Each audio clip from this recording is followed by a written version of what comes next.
आपको इस काल के दौरान कोई एक काम, जिसे पब्लिक की भाषा में बोलूं तो जिसे आप मास्टर स्ट्रोक कहेंगे?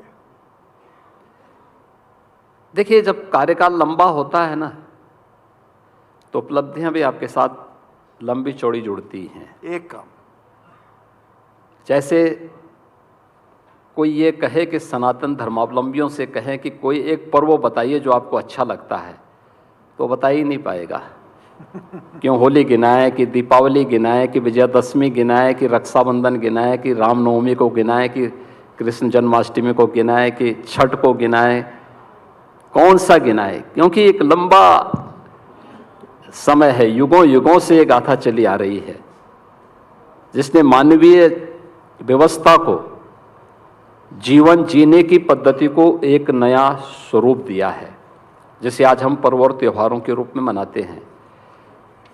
जैसे भारत के अंदर कोई कहे कि किसी एक महापुरुष का नाम लीजिए जो हमारे लिए स्मरणीय हो, बहुत कठिन होगा, क्योंकि लंबे कालखंड के दौरान अनेक महापुरुष आए, सब ने कुछ न कुछ दिया।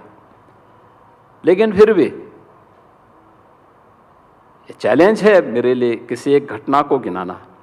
लेकिन हाँ, मेरे जीवन का महत्वपूर्ण पल था जब 500 वर्षों के बाद अयोध्या में श्री राम जन्मभूमि मंदिर निर्माण के कार्यक्रम की आधारशिला आदरणीय प्रधानमंत्री जी के कर कमलों से रखी गई। 500 वर्षों के बाद जब अयोध्या धाम में श्री राम जन्मभूमि पर भव्य राम मंदिर का निर्माण हुआ, 500 वर्षों के बाद अयोध्या में प्रभु श्री राम के बने हुए भव्य मंदिर में धर्म ध्वजा का आरोहण प्रधानमंत्री जी के कर कमलों से हुआ। ये 3 घटनाएं क्रम से, और उस 3 घटनाओं में मैं अकेला व्यक्ति जिसकी 3 पीढ़ियां उस पूरी आंदोलन के साथ जुड़ी रही हैं। क्योंकि जब रामलला का प्रकटीकरण हुआ था, मेरे दादा गुरु महंत दिग्विजय नाथ जी महाराज उस अभियान के हिस्से थे।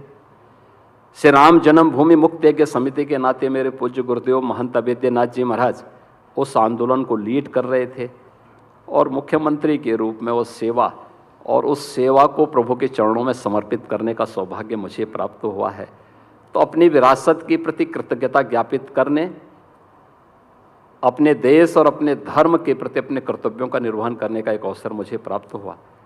और ये जीवन की एक बड़ी घटना हमारे लिए बहुत महत्वपूर्ण है, जिसको कई पीढ़ियां नहीं देख पाई। हमने अपने सामने इन सारी घटनाओं को होते हुए, उसके साथ सक्रिय रूप से जुड़ते हुए, उस अभियान को आगे बढ़ाते हुए अपनी आंखों से देखा है। इससे बड़ी घटना दूसरी नहीं हो सकती।